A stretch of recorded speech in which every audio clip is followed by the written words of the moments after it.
Piramidi. Per fare piramidi ti ci vuole a lana di parecchi colori, un po' di voli di colori differenti, i tesori, una pistola in coda. Fa un cono con un voglio nero. Metti appena in coda al capo da che non si sfacci. Taglia la parte più larga in fondo.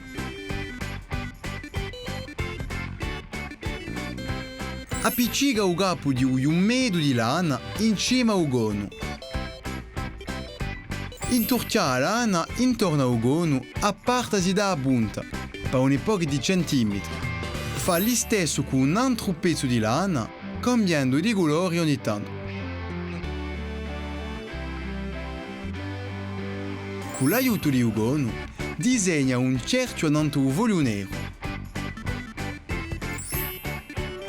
Taglialo con i tesori e appiccicalo al fondo di Ugono.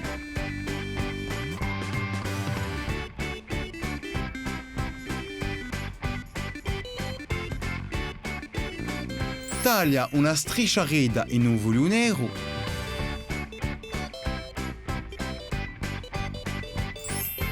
Intorcialo, metti appena in coda e appiccicalo in mezzo alla base di Ugono.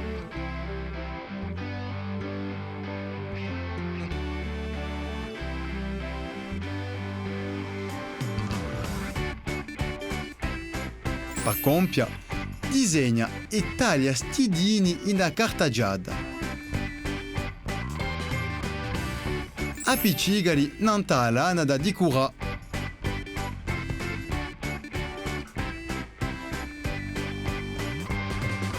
Ora tocca a te.